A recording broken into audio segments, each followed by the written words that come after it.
Live from Fargo and serving you on TV, online, and on the go. This is Valley News Live at 5. In fact, my wife was just talking about it when I was reading the sign. She goes, yeah, they'll paint your tire and then come back and check and you can't repark in the same spot.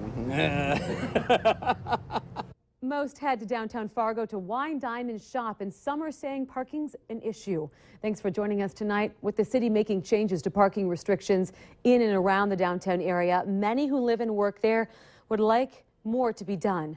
Valley News Team's Bradford Eric looks into how much the city utilizes parking tickets and just how much Fargoans are actually shelling out to be close to the door. Parking in downtown Fargo is a premium, especially when the mercury dips. But the closest parking spot we found was over 2.5 blocks away from where we ate, so a parking garage would be nice. I have run into some occurrences where I've had to do a couple laps to find a parking spot. You know, in the winter you try to be as close as possible to your destinations. It is a difficult thing to find a parking place, but it's also kind of dangerous even then when you do have a spot to back up and get out of that spot too.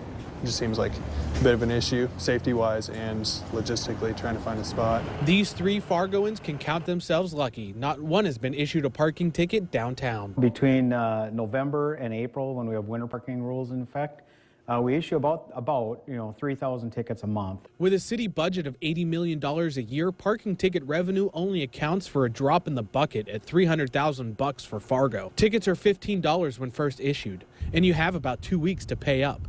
After that, it goes up by another $5. And if you have 2 unpaid outstanding tickets, look out. Then the city has the right to toll. If we have a third citation, we can toll. Sprague says while parking downtown is an issue, the city is working to fix it. They are trying to make the restrictions simpler while exploring options for parking ramp construction. And there's always simply taking the bus. In Fargo, Bradford Eric, Valley News Live.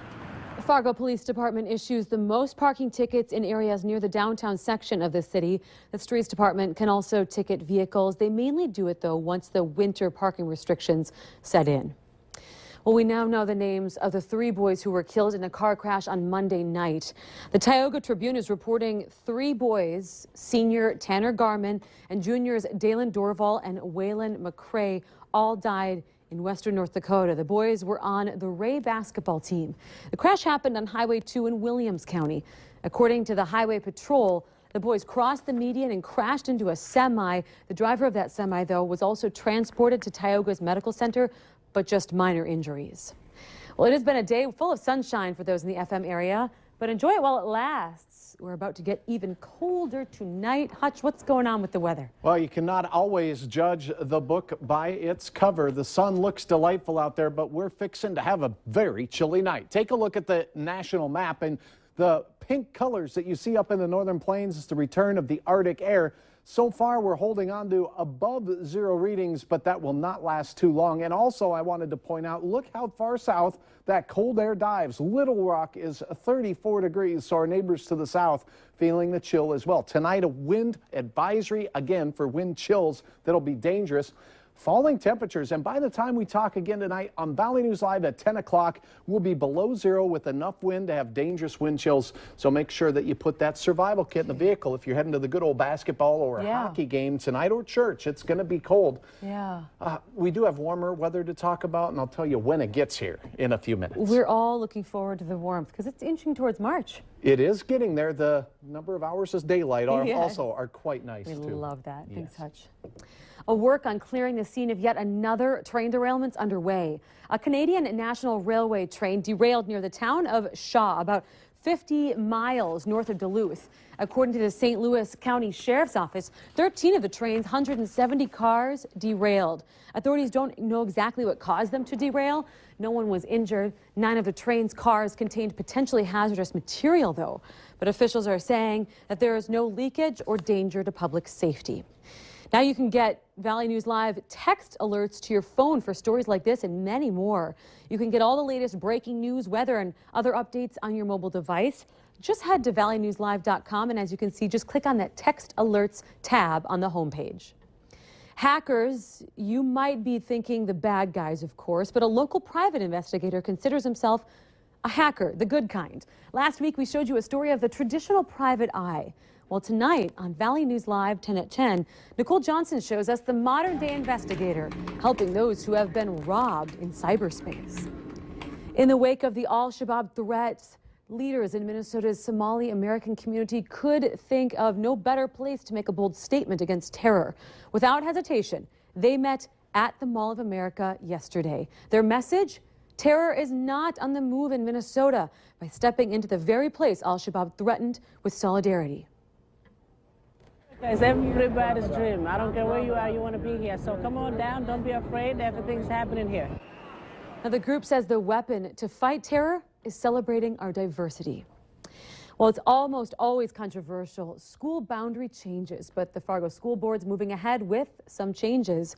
The proposal is to alleviate expected overcrowding at Discovery Middle School and Davies High School. The plan, getting preliminary backing, shifts more students north to Ben Franklin Middle School and North High. The changes would also delay construction of additions at Southside schools. A final vote will take place next month, and a series of public forums, if you'd like to go on the boundary changes, are also set for next month. The next big thing could be on display at NDSU right now. 23 teams of students are presenting their new products, services, and innovations during the annual Innovation Week. This year's ideas include everything from a model that helps farmers solve modern agricultural challenges to one team reinventing the clothing hanger. NDSU staff say the competition is a great way to teach students entrepreneurship. And the top team wins $5,000 and will be announced tomorrow during an awards lunch. Good luck, everyone. An NDSU graduate has won a ticket to travel across the world on a hit TV show. The season premiere of Amazing Race is tonight, and it will feature a familiar face for Fargo. Bergen Olsen, who's originally from southern Minnesota, is appearing on the reality show tonight. This is the 26th season of the show, and this year, there's a little bit of a twist. The contestants are paired as blind dates. Olsen was paired with Kurt Belcher from Butler, Kentucky. If you'd like to catch all the action, the show airs on Valley News Live on KX4 at 8:30 p.m. It's not your usual college education, but it's a very popular one. Next month on Saturday, March 7th, champion walleye fisherman Johnny Candle of Devil's Lake is bringing his Walleye University up to Grand Forks. Candle will be holding a one-day seminar on everything you ever wanted to know about walleye fishing. The cost is $50, but you also get a $20 gift certificate from Shields. Yes, we've actually, this week we've had a lot of phone calls about it and a lot of registrations have started coming in. So I think it'll fill up a lot quicker than we anticipated. Again, Walleye University will be held Saturday, March 7th at Shields in Grand Forks. Seating is limited, though. You can call right now if you'd like to register. The number is 701-780-9424. An endangered species is getting the help from two zoos. The Red River Zoo is teaming up with the Cincinnati Zoo to help ensure the survival of the Pallas cat. It's a cold climate animal that is critically endangered. Look at this. Pallas cats are native to several countries in Western Asia.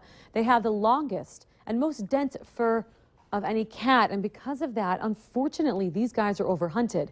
Dr. Bill Swanson from the Cincinnati Zoo will be in Fargo tomorrow and Friday, working with the Red River Zoo in perfecting techniques that could make breeding in captivity more possible. It may be odd to think of big game animals like moose, elk, and bighorn sheep right here in the valley, but there are a surprising number of those animals right here in North Dakota. In fact, the numbers are spreading across the state, and for hunters, the numbers have been good. 100% of bighorn sheep tags were filled. For elk, 68% of tags were filled. For moose, the numbers were just under 90%, and 89% of tags are filled. It is kind of cool, and when they draw the tag, you know, the success rates from last fall's hunt are back, and we've had pretty good success in terms of hunters that drew a tag. People can find out much more information on big game hunting and the 25 moose and elk hunting season later this week on the North Dakota Game and Fish Department website. Incredibly generous donations made today in honor of a Fargo woman. But it wasn't the gift of time, wasn't the gift of money, it was the gift of life. The community came together to donate blood to help Joanne Deal, a woman best known for her Big Deal personalized license plates. Deal has required 2 blood transfusions every single day since she was diagnosed with terminal pancreatic cancer in November of 2014. And if you'd like to donate, there is still time to donate, and they're being accepted until 6:30 tonight. The Bloodmobile is set up in the Flint Group Pioneer Plaza North Lot if you'd like to go. And don't forget to like Valley News Live on Facebook. You can follow the latest news, weather, and breaking news updates anytime on your feed. Just search Valley News Live, like our page, and you'll stay informed throughout the entire day. Still ahead tonight, be careful when you're buying that used car. Why it might have a few more defects than you expected. And temperatures today peaked about 20 degrees shy of what we would typically see this time of the year. The cold takes hold tonight. Dangerous wind chills once again. Your forecast details are next.